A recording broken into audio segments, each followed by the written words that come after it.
Hey there, Walt here from WaltInPA, and today's video is a little bit different than the usual video for me in that this is going to be kind of a shotgun blast of topics, if you will. So I was planning on going for a ride today. I actually did get out and went for a ride. I even recorded a video that I planned on doing. Unfortunately, just recording the video, I just wasn't feeling it, and I wound up scrapping it long before I even got finished. So I thought that this video could serve as a recap for that ride in a sense, and touch on a few other things that I wanted to talk about, but I didn't really feel like it made a whole video about these topics all by themselves.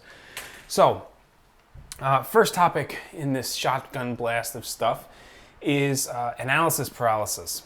I don't know about you, but I find that it is agonizing anymore to decide on where I want to go on my motorcycle. So last year, all I really cared about was putting miles on the bike. I wanted to get out, I wanted to ride, I wanted to do the thing. And I feel like I was pretty successful at that. I wound up putting, I don't know, maybe close to 4,000 miles on my bike last year. And I felt like I felt good with the accomplishment that I had made. You know, I had set out to put miles on the bike, and I felt like I did a great job doing that. You know, it made me feel like I was getting my money's worth out of the bike, if that kind of makes sense. Unfortunately, last year, the trend seemed to be ride the crap out of all of the local roads. And that's the trajectory of every single ride last year, was just get out on the bike. It doesn't matter where I go, just get out and ride. And I must have hit the same roads over and over and over and over again. And while it was still very enjoyable, I came into this riding season in 2022 wanting to get on the bike with more of a purpose. I wanted to see more places. I wanted to create more memories. I didn't want to ride just for the sake of riding. I wanted to get out and experience local historical areas. I wanted to get out and check out new local businesses. I wanted to get out and see the sights. So I've been running through this little mental checklist anytime I go out for a ride anymore. And it's like, what am I going to see? What does this ride accomplish? I'm going to go out anyway, but I'm just kind of running through the gambit of checklist items in my mind. And it never fails. I always get to the part where I ask myself, where am I going to go? What am I going to see?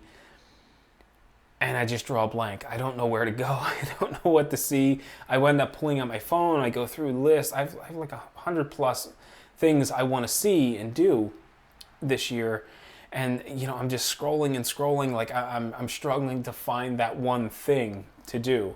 And today was no different. I actually had to force myself to stop thinking about it, get on the bike, start going in a given direction. And then I said, you know what, I'll figure it out on the way. And that's pretty much what I did. I hopped on the bike. I started heading east towards Philadelphia. And I thought, you know what would be cool? Stop in at Top Shelf Cigars. It's a cigar shop that's in the little village of Skip Pack. It's been there for a long time. I mean, like, I don't know the early days of the business, but I know that I've been stopping in there for over a decade, and it's been owned by the same person. His name's Jim. He's a really nice guy. He's got a great selection, and he's got this little store in the village of Skip Pack. Now, if you're not familiar with Skip Pack, it's like a quintessential little town that gets tons and tons of foot traffic. They've got lots of these little shops, you know, little food shops. They've got little antique shops. They've got like, I think I went past a place that sold like kitchenware, you know, like these lots of small little mom and pop shops line the streets in this little village. And it's become a pretty popular place in the area. It's a little highbrow to a degree, but it's a really cool little place. And Top Shelf Cigars is kind of nestled in amongst the shops there. And I thought, you know, it's been years since I've been down to see Jim's shop. I want to do that. So I ran down, I stopped in. I didn't have a lot of time, so I was only there for a couple of minutes. I picked up some cigars, and then I got out of there. What I picked up were the Top Shelf Signature Select, which is Jim's house blend. And when I started going there, he must have had You know what? When I started going there, I think he had 3 different blends. He had a green label, which was made by Don Pepin Garcia before he blew up and became a household name in the cigar industry, and before My Father's Cigars became like this massive thing. Don Pepin Garcia used to make small house blends for a lot of different places, and Top Shelf Cigars was one of them. And I thought it was a fantastic cigar. I love the Corona size. And eventually things fell apart with Don Pepin Garcia. He got really big and basically just gave the axe to all the little guys. And guys like Jim down at Top Shelf kind of took that as a bit of a slight. And I would have too, you know, if the guy like came into my shop from nothing, you know, like just trying to get his business rolling. And, you know, we worked together for a number of years, and all of a sudden, you know, like, he's too busy, too big for me. I would feel a bit insulted by that too, but neither here nor there.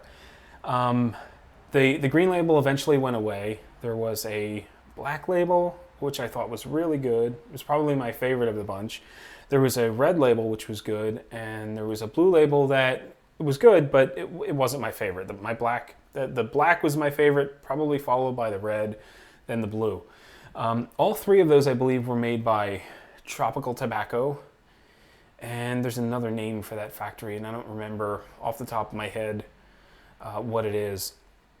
And then at one point in time, he also had a white label, which was made by Abe Flores from PDR, which is Pinar del Rio Cigars in the Dominican. And these days, I think the vast majority of them have gone away, and the only one that's left is the blue label. Now, this blue label is different from the original blue label in that Consuelo Gomez makes this from what is it? I forget the name of her brand. Amos something. And yeah, she's local in the sense too that I believe she got her start in Cigars, which is a local, I don't want to call it a franchise, it's more of a chain, which has grown exponentially since when they started. They've gotten like way more stores than they used to have. I believe she started out rolling cigars for them in their humidor and eventually branched out and did her own thing. And she's got a shop out in Bethlehem where she sells cigars like a regular cigar store, and she also rolls her own and sells her own product on the premises. And I've never been there, but I hear that it is a fantastic little store. So it's definitely a place that I want to get out and visit. So that was pretty much the entire discussion on the bike today, like that story in a nutshell. But you know, I'm riding around, I'm trying to tell it, and I just wasn't feeling it, so I scrapped it. So topic number 1, we're done. Let's move on to topic number 2. So when I came home from that ride, I noticed a box on my front porch, right here.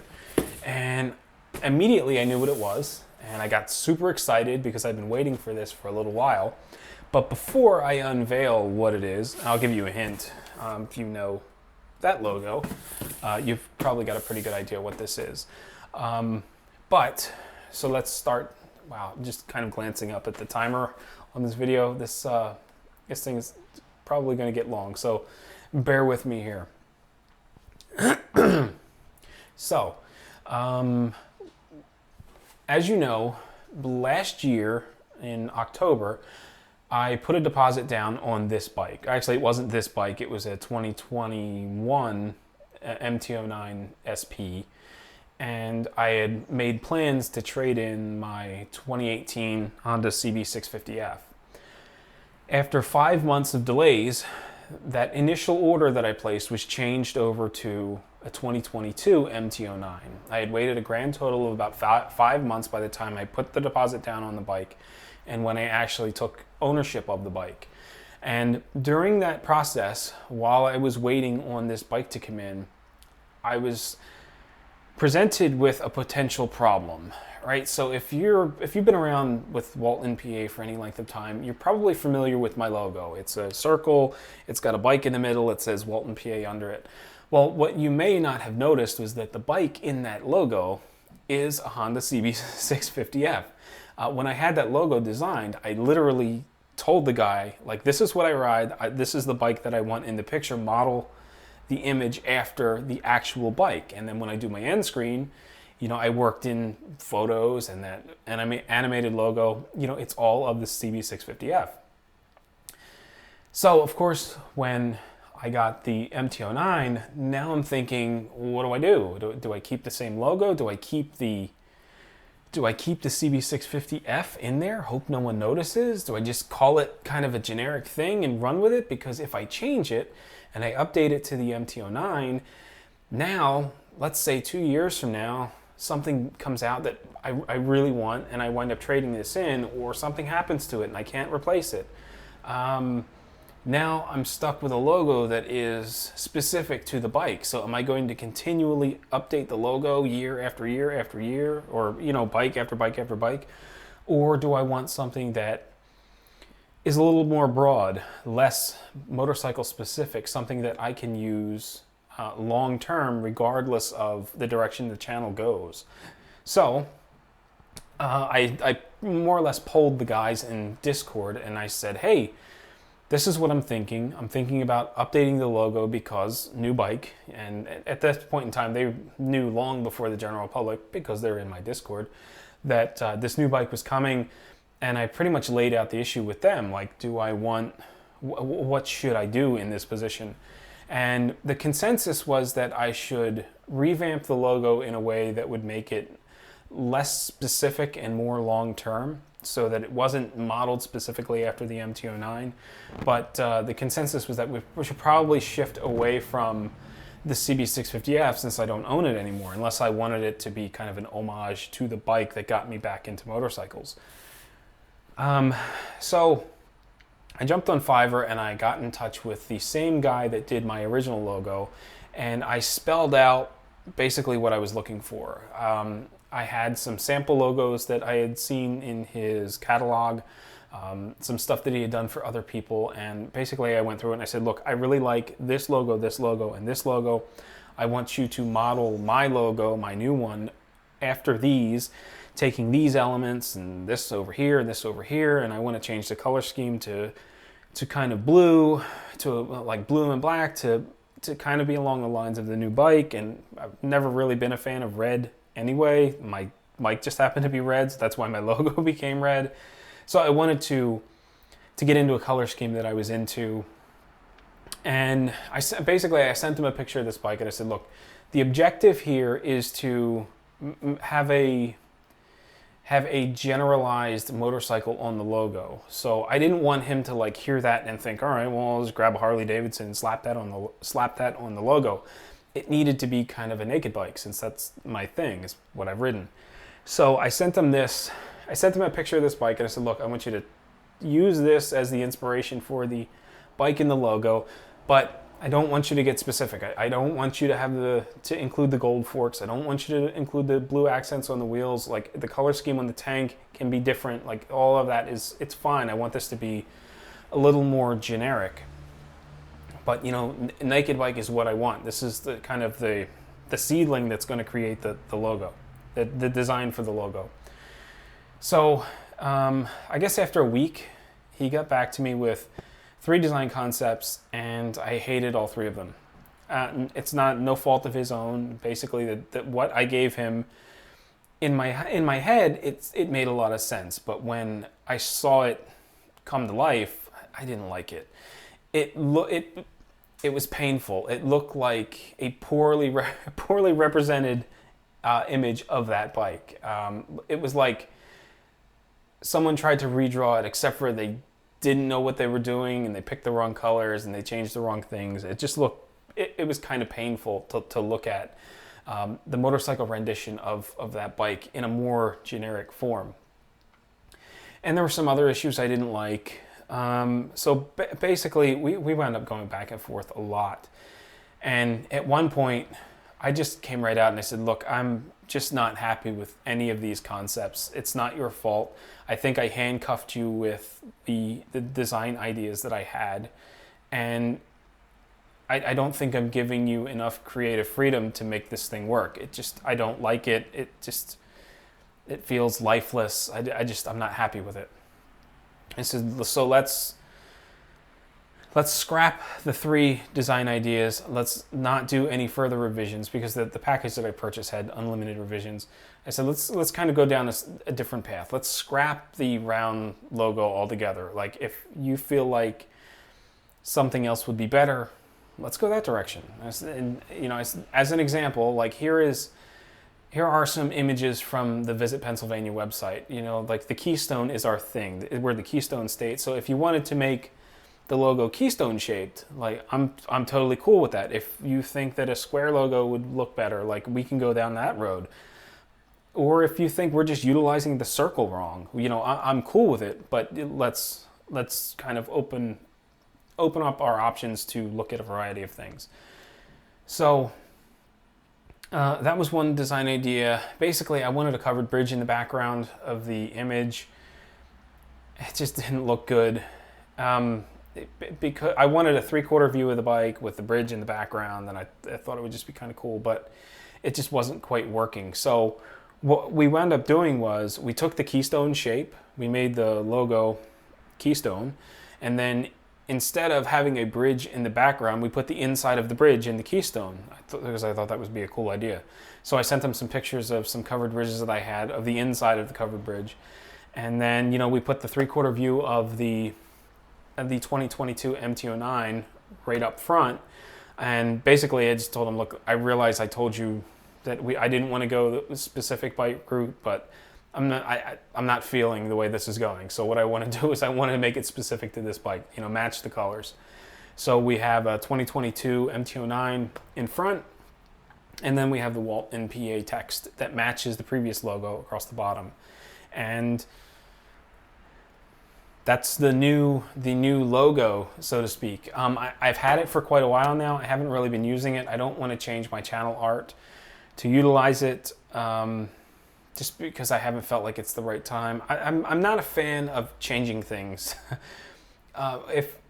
For me, I get really familiar with seeing branding, certain type of branding. And when people go and change their channel names, or they change their channel art, or they change their logo, I have a really difficult time following it. A lot of times I get into a repetitious cycle where I watch videos by certain creators because I know what I'm looking for. I know that when I see a logo that looks this way, with this sort of font, with this sort of color, that it's Weston Super Motovlog. I know what the guy does for his thumbnails, so I know when I see something like that, it's probably Phil. I'm going to click on it. But if Weston Super Motovlog suddenly decided to change the way that his thumbnails look, change his logo, when I'm looking for what I perceive as his thumbnails and suddenly things are different, I may miss a dozen videos before it finally dawns on me that, hey, I'm missing his videos because things changed. So I don't want to be in that position where I make too much of a change. So at some point we are going to transition over to the other logo. We're just not there yet. So what does that have to do with this box? Well, the box has to do with, bear with me just a second while I wheel my way across the shed.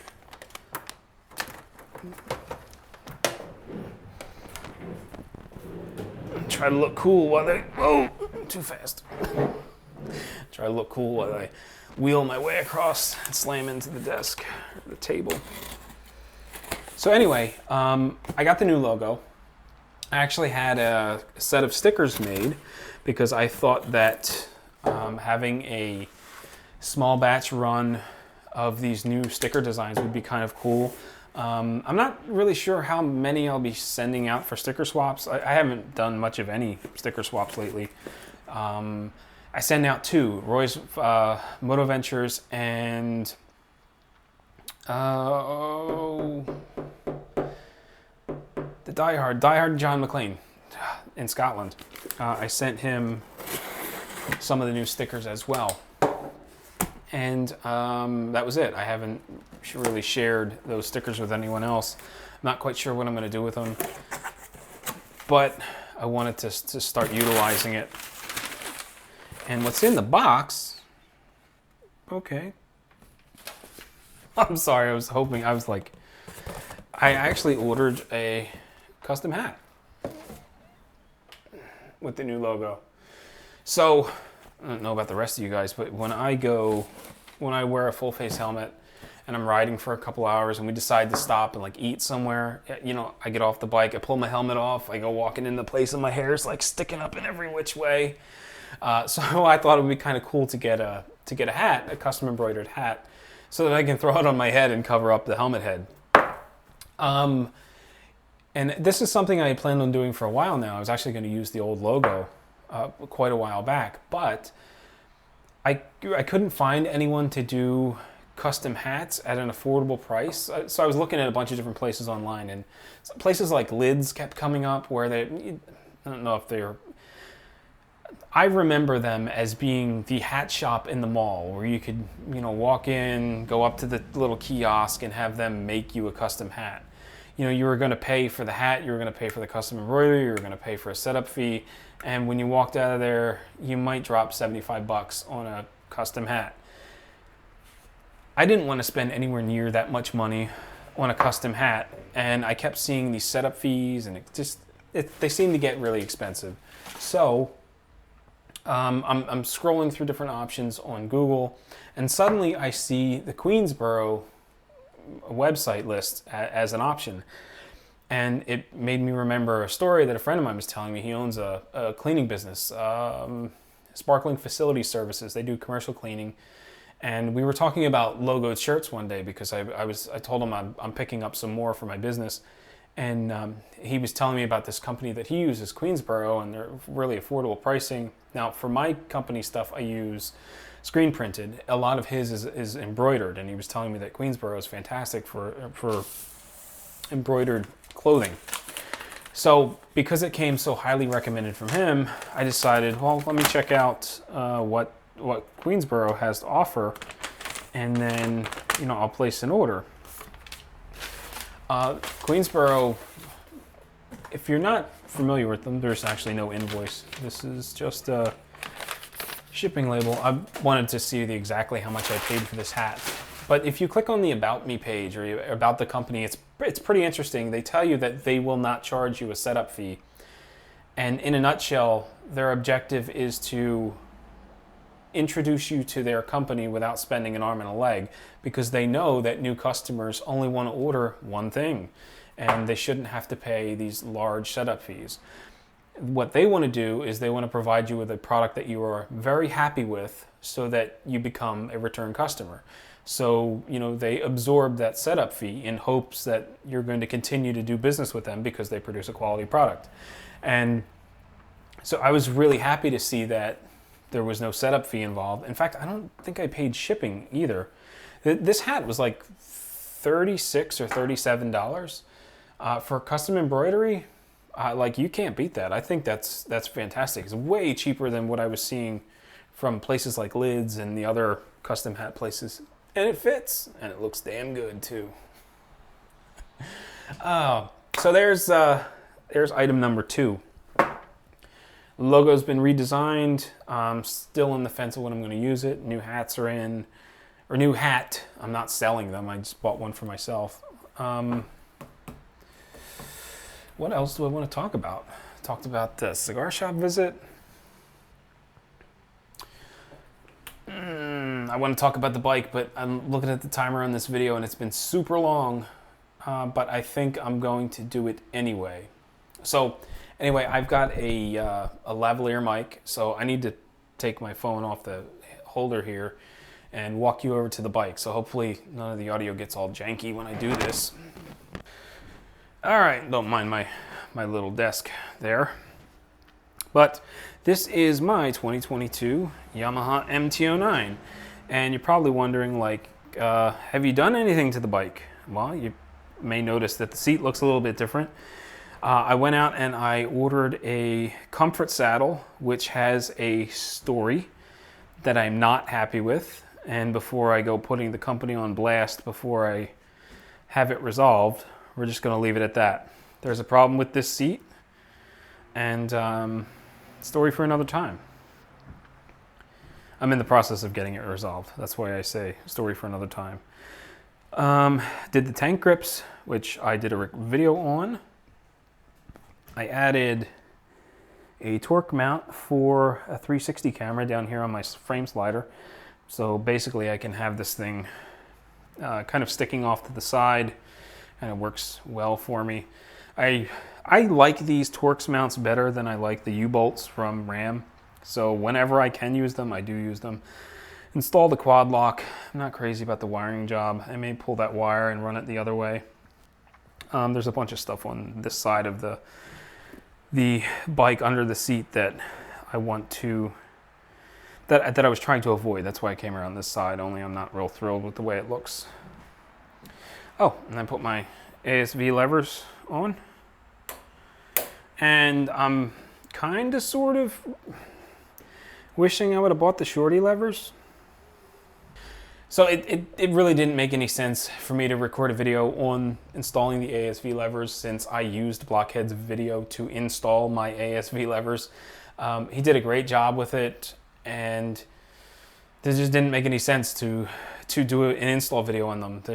It's there already. It's perfect. Go check out Blockhead's video for installing your ASV levers. As far as the levers go, I'm really happy with them. The fit and finish is nice. I went with the less expensive levers because the only difference from what I can tell is the finish. So if you want like solid colors, black and whatnot, I think they're the F3s. They come in solid colors. But if you want like the gold plated, not gold plated, but the gold color lever arm with different color configurations for the dial, you need to buy the more expensive lever. I don't remember what the item number is, but I wound up using the less expensive stuff because I just wanted straight black with gold accents on the dial. So I didn't really need. I didn't feel compelled to spend the extra money on the extra colors because I wanted black. I wound up going with full-size levers because I was afraid that the shorties would be too tight. Probably not the phrasing I'm looking for, but because the lever is shorter, they require more force to operate them when they're shorter. So I was thinking the brake lever on this is kind of stiff to begin with. I really don't want to make it. I don't want to compound that with a shorter lever. So I went with the OEM length levers. And in retrospect, I kind of wish I would have gotten the shorty levers. I think I would have liked them better. But hindsight and all that. Really, I think that about covers everything that I wanted to talk about in this shotgun blast style video of a little bit of everything. The video time on this is insane when it's all said and done and edited. Hopefully it's a reasonable length. Otherwise, you're going to be sitting here for like a full-length podcast of sorts while I ramble on about this, that, and the other thing. It's also like 100+ degrees in this shed. I'm still on the fence about getting electric out here. Actually, I shouldn't say I'm on the fence about it. I am going to run electric out here. I want to get some lights in here so that I can be out here in the evening. I want to get some fans in here to try to cool it off. But the quotes that I got for electric were pretty steep. One guy wanted, was like really close to $5,000 to run electric out here. There was another guy that gave me a quote which was much more reasonable. It was like $2,400 to run electric out here. The bulk of the cost is in the Ditch Witch rental, and that's the holdup right now. I was going to go with the last guy, but when I asked him a question about a permit, it gave me a non-answer, and that like I was looking for some advice on whether or not I needed to obtain a permit or not, and totally avoided the question. So that kind of stalled it, and now that it's been a little bit of time, and I've got over 100 feet of ditch that I have to dig, I think what I may wind up doing is just renting the Ditch Witch and doing it myself, and then having someone come in and run the line and put a small sub panel out here. because if the bulk of the cost is in the Ditch Witch rental and the labor to run it, I can chop out a lot of that just by doing it myself. I can leave the hole exposed, this way they can see that the trench is deep enough and they're not getting themselves into something odd by hooking up two ends that may not be code in the middle. And I think that's going to do it. Anyway, as I said, this video is a bit different from the norm. I do want to do more of this style video where I'm just kind of sitting out in the shed or the garage, so to speak, and talking to you about random stuff that I can't turn into a video. And this was kind of fun, so hopefully you enjoyed it. And if you did, do me a favor and hit that thumbs up button. It lets me know that I'm on the right track and I'm producing content that you enjoy. Anyway, that's going to do it. Thanks for watching. As always, ride safe, and I will catch you in the next one. Wow, I was talking a lot. Throat's all dry.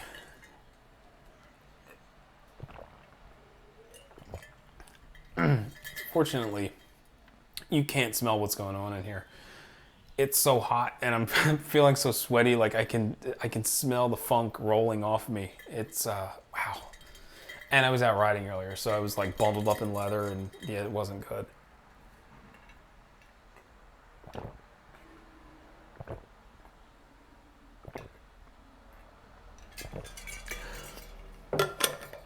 You know what? If you stuck around this long, you are something special. And I'm going to show you something special. Excuse me.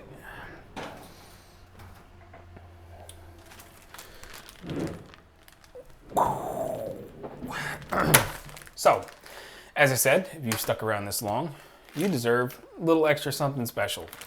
So, I told you the whole story about this new logo, and I have poker chips made up of the old logo, and I'm not ready to order new poker chips yet because I still have like half a box of the old ones. But Sticker Mule, who I use for all of my stickers, was running a sale on pins. Now, I'm not going to mail people pins, but I ordered them anyway because you know, I gotta order stuff. So anyway, I ordered these, and I thought, you know what would be really cool is I'll keep a couple of these in my backpack, and every time I go out and I ride with someone new, I'll give them a little WaltInPA pin and be a little cool little keepsake. So on Wednesday night, we did an evening ride, so to speak, out in Bucks County with Pat, Untamed Ride's wife, Pat's son, and Oldsman, all from Discord. We decided to go ride up through Bucks County. It was originally supposed to be a ride between Pat and Oldsman, and a bunch of us kind of wedged our way in, invited ourselves. But it was a lot of fun, and I brought some pins along, and I gave away the first 5 pins that Wednesday evening. So if you're ever in the area, we ever hook up, we decide to go for a ride together, let me know that you want a pin, just in case I forget to give you one, because I'm going to have some on me, and I think it'd just be kind of a cool little keepsake to have, you know, WaltInPA pins to share with people that I ride with. Because after all, one of my goals this year, in addition to riding with a purpose, was to get out and meet some other riders, and I thought this would be a cool little way of creating memories. You know, have a little tchotchke to go along with the ride. So, thanks for watching. Ride safe, and I'll catch you in the next one.